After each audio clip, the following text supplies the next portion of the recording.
आज की वीडियो में मैं आपको कोरियन रूल्स के बारे में बताऊंगा। आज की वीडियो में मैं आपको दो चीजें बताऊंगा।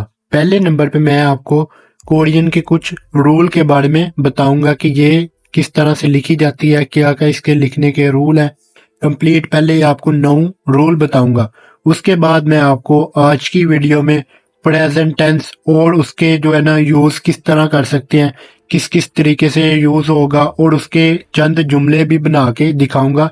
वीडियो के एंड तक देखना कि आपको प्रेजेंट टेंस के बारे में भी बताऊंगा और कंप्लीट रूल के बारे में भी बताया जाएगा। चले तो शुरू करता हूं पहले रूल नंबर 1 से।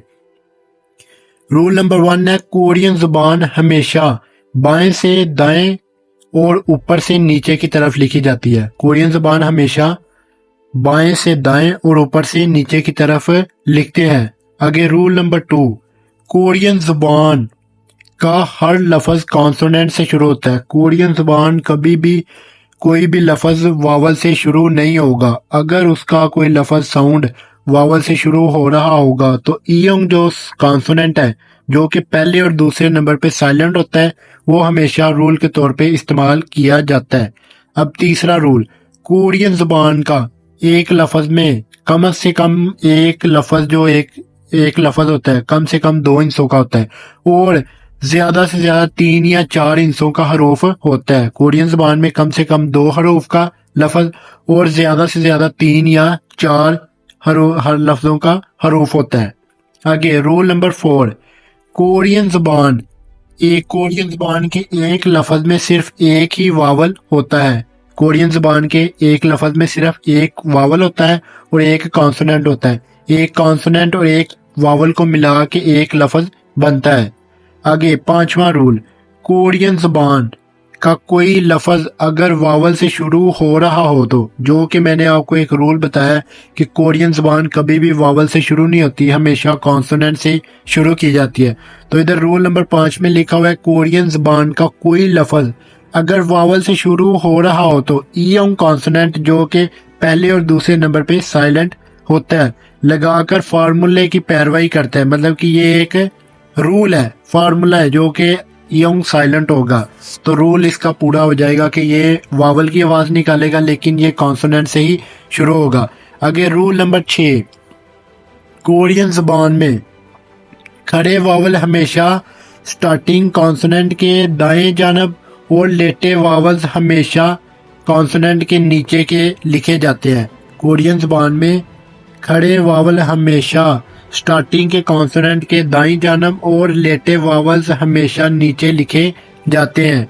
रूल नंबर 7, कोरियन जुबान में अगर कोरियन जुबान में अगर किसी लफ्ज का तीसरा हरूफ आ रहा हो तो उससे पहले वाले दोनों के नीचे लिखते हैं, जो कि पाचियम कहलाता है। कोरियन जुबान में अगर किसी लफ्ज में 3 हरूफ या तीसरा हरूफ आ रहा हो तो उससे पहले वाले दोनों के नीचे कहते हैं, जो कि उसे पाचियम कहलाता है। पाचियम के बारे में भी मैं आपको समझाता हूँ कि ये क्या चीज है। पाचियम के बारे में भी आगे मजीद जो है ना रूल बहुत सारे अप्लाई होते हैं, जिनके बारे में मैं आपको कंप्लीट रूल्स के बारे में बताऊंगा थोड़े थोड़े करके। आगे रूल नंबर 8 है, देखें कि कोरियन जुबान के किसी लफ्ज के पहले हिस्से में अगर पाचियम आ रहा हो तो अगले हिस्से के शुरू में ईयोंग कॉन्सोनेंट जो होता है, जो कि साइलेंट होता है, आए तो पाचियम का दूसरी जगह तस्वर करके पढ़ा जाएगा। मिसाल के तौर पे मैं आपको एक लफ्ज बताता हूँ। शिप जो होता है ना, खाली शिप, उसे कहते हैं 10 और ये जो है ना मार्कर लगा हुआ है आगे ई, तो ये बनेगा शिबी। शिप बनता है वैसे 10, लेकिन ये जो बी अप कॉन्सोनेंट है जो कि पाचियम में लिखा हुआ है तीसरे नंबर पे बी अप, ये रूल के तौर पे जो है ना ईयोंग की जगह चला जाएगा। लिखने का तरीका इसका यही होगा लेकिन इसकी साउंड में फर्क आएगा। ये एक रूल है। जो बी अप है ना उसकी दूसरी आवाज बे की है और ये उधर बे की आवाज निकालेगा क्योंकि ये ईयोंग की जगह चला गया है, तो ये दूसरे नंबर पे बे की आवाज देगा, तो ये बनेगा शिबी। शिप ई शिबी। लिखने का तरीका शिप ई है लेकिन ये साउंड इसकी चेंज हो जाएगी। लिसनिंग में ये जो है ना अपनी इस चीज का गौर करना है कि ये शिबी पढ़ा जाएगा। शिबी होता है 10। आगे 9वां रूल, कोरियन जबान के कॉन्सोनेंट सियोत और संग सियोत के साथ मर्दजा झैल वावल आ जाए तो शीन में पढ़ा जाता है। अब मैं बताता हूँ कि आपको कि जो सियोत कॉन्सोनेंट था उसकी पहली और दूसरी आवाज सीन और शीन की थी। पहले नंबर पे भी अगर किसी पे आएगा तो सीन प्लस शीन की आवाज देगा, अगर दूसरे नंबर पे आएगा तो सीन प्लस शीन की आवाज निकालता है। तो ये क्यों निकालता है और कहाँ पे शीन की आवाज निकलेगी और कहाँ पे सीन की, इसके बारे में भी मैं आपको क्लियर कर देता हूँ।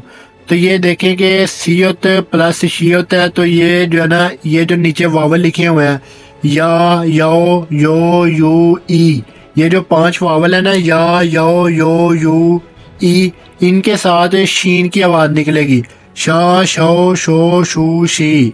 ठीक है। और इसके अलावा जितने आपके वावल होंगे ना जिनमें ये मतलब कि ये का जिक्र नहीं होगा, जैसे आ, ओ, औ, ऊ, अ, ये जो है ना इनके साथ सीन की आवाज निकलेगी, और जो है ना या, यो, यो, यू, ई, इनके साथ शीन की आवाज निकालेगा। अब आगे आ जाए अगले पेज पे। अगला पेज है प्रेजेंट टेंस। आज की वीडियो में मैं आपको टेंस के बारे में बताऊंगा, टेंस की कंप्लीट डिटेल बताऊंगा, इसके कुछ रूल बताऊंगा कि ये टेंस किस तरह से इस्तेमाल होंगे, आप एक कोरियन जुबान में जुमला किस तरह से बना सकते हैं, उसके बारे में कंप्लीट तरीकाकार बताऊंगा। 1 से 2 जुमले भी बना के दिखाऊंगा, साथ में उनको समझाऊंगा भी और डिटेल में समझाने की कोशिश भी करूंगा जिससे आपको बआसानी समझ आ सके।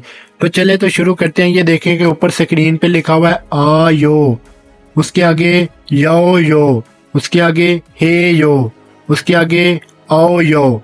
ये जो है ना 4 लफ्ज हैं, इनके बारे में डिटेल में समझाऊंगा, ये कहाँ पे इस्तेमाल होंगे, किस तरह इनको इस्तेमाल किया जाएगा और इनका तरीकाकार नीचे बताऊंगा। वीडियो पूरी देखें। अब देखें कि ये तमाम एंडिंग फाइल हाल के वाले फिक्रे के आखिर में लगाते हैं। तर्जमा, इसका तर्जमा है ता है, ती है, ते है, रहा है, रही है, रहे हैं, रहा हूँ, रही है, रहे हैं। ये इसका तर्जमा था। ये जो है ना तमाम एंडिंग फाइल हाल वाले फिक्रे के आखिर में लगाई जाती हैं। तब पहले पढ़ लेते हैं आयो। आयो, आयो लफ्ज है ऐसे तमाम वर्ब जिनमें दा को ख़त्म करने वाला वावल ओ प्लस आ, ओ और आ रहे हों तो ऐसे वर्ब की एंडिंग के साथ आयो के साथ लगाई जाती है। मिसाल के तौर पे आगे ये 2 जुमले भी लिखे हुए हैं, इनके बारे में आपको बताता हूँ कि ये किस तरह से आयो ग्रामर इस्तेमाल करेंगे आप प्रेजेंट टेंस में। देखें कि पहले लिखा हुआ है फोदा। फोदा का होता है देख रहा हूँ, फोदा होता है देखना, फोदा देख रहा हूँ। तो इसका दा हटा के आयो ग्रामर इस्तेमाल होगी, तो इसका बन जाएगा फ़्वायो। फोदा का दा हटा दिया तो रह गया फो के साथ लगा देंगे आयो, तो ये बन जाएगा फ़्वायो। फ़्वायो का मतलब होता है देखता हूँ, फ़्वायो देखता हूँ। अब आगे आ जाए दूसरा सवाल। दूसरे फिक्रे में शुरू करते हैं आपको बताने में कि दूसरी लाइन में है, उससे आगे सेम उसी तरह का एक लफ्ज है ओदा। ओदा का मतलब होता है आ रहा हूँ, ओदा आना, ओदा आना, खादा जाना। खादा लगा ले या इधर आप ओदा लगा ले, इसका सेम ही होगा। तो इधर ओदा आ रहा हूँ, खादा जा रहा हूँ। ठीक है। तो ओदा का दा हटा के इधर लगेगा वायो। वायो आता हूँ, वायो आता हूँ, वायो आता हूँ। ये तो आयो जो थी ना ग्रामर, ये इस्तेमाल करने का तरीका था कि ये आ और ओ जो वावल है ना आ रहे हो तो उसके साथ ये आयो इस्तेमाल की जाती है। अब आगे आ जाए नीचे यो यो। यो यो ऐसे तमाम वर्ब जिनमें दा को खत्म करने वाला आखिरी वावल जो ई होता है, ई आ रहा हो तो ऐसे वर्ब की एंडिंग के साथ ओयो के साथ ओयो लगाई जाती है, ओयो। अब देखें कि आगे ये 2 लफ्ज हैं वोकैबुलरी के, उसके बारे में ग्रामर इस्तेमाल करके बताता हूँ कि ये किस तरह से इस्तेमाल होगी। लफ्ज है पहला है इगीदा। इगीदा लफ्ज है जीतना, जीत जाना। अब इगीदा का लफ्ज है जीतना, तो इसको दा हटा के इधर लगा है ई जो साथ अटैच करना है आपने, तो ये बनेगा ईग्योयो। ईग्योयो, ई हटा के यो लग जाएगा। ई और दा हटा के इधर लगेगा ई ग्यो जीत रहा हूँ। ई ग्यो जीत रहा हूँ। ई ग्यो जीत रहा हूँ। आगे देखिए कि दूसरा है, उससे अगला लफ्ज माशीदा पी रहा हूँ। माशीदा पी रहा हूँ, पीने को कहते हैं माशीदा। कोई भी चीज़ होगी, बोतल होगी, कॉफ़ी होगी, चाय होगी, जूस होगा, इस सब के लिए ये जो माशीदा इस्तेमाल होता है पीने में, कोई भी चीज़ पीने के लिए। तो इधर माशीदा का जो है ना ई और दा हटा के, ये जो दा के पीछे ई है ना वावल, और दा हटा के इधर लगेगा माँ शोयो पीता हूँ। माँ शोयो पीता हूँ। माँ शोयो पीता हूँ। ये तो हो गए दो। उसके आगे नीचे आ जाए हेयो कैसे इस्तेमाल होगी, कैसे बनेगी, ये भी आपको बताता हूँ।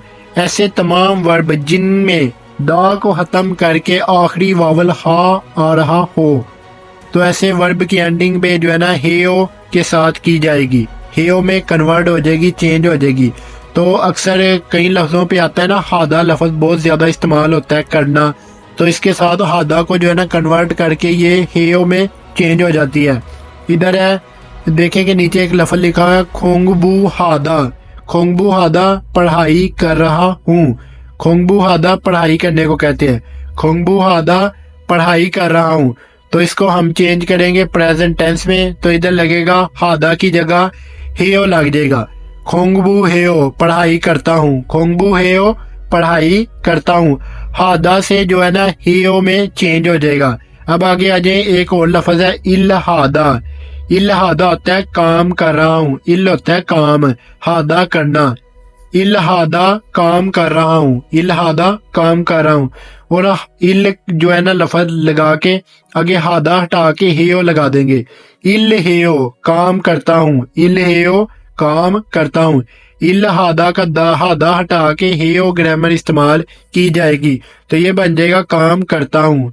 इल हेयो काम करता हूँ। अब आगे आ जाए नीचे चौथे नंबर पे ओयो नोट। मज़कुरा कवानीन के अलावा बाकी तमाम सूरतों में फिक्रे की एंडिंग के साथ ओयो की जाती है। ओयो पे एंडिंग होती है। इसके भी जो है ना 2 सवाल पढ़ लेता हूँ। पहला लफ्ज है सादा लिखने को कहते हैं। सादा लिखता हूँ, लिखना है। तो ये जो है ना ओयो इस्तेमाल होगी दा हटा के, तो ये बनेगी सोयो लिखता हूँ। सोयो लिखता हूँ। आगे देखें मुकदा होता है खाना खाने को कहते हैं। खाता हूँ, खा रहा हूँ।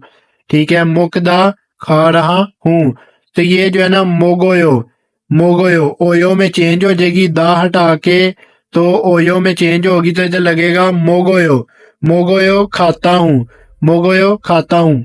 उम्मीद है आज की वीडियो में आपको ये प्रेजेंट टेंस के बारे में समझ आ गई होगी। इंशाल्लाह मैं बहुत जल्द अगली वीडियो में आपको कंप्लीट इस तरह के और रूल्स के बारे में बताऊंगा, जिससे आपको कोरियन ज़बान पढ़नी और सीखनी बहुत अच्छे लेवल पे आ जाएगी। बेसिक तमाम रूल्स के बारे में मैं आपको बताता जाऊंगा।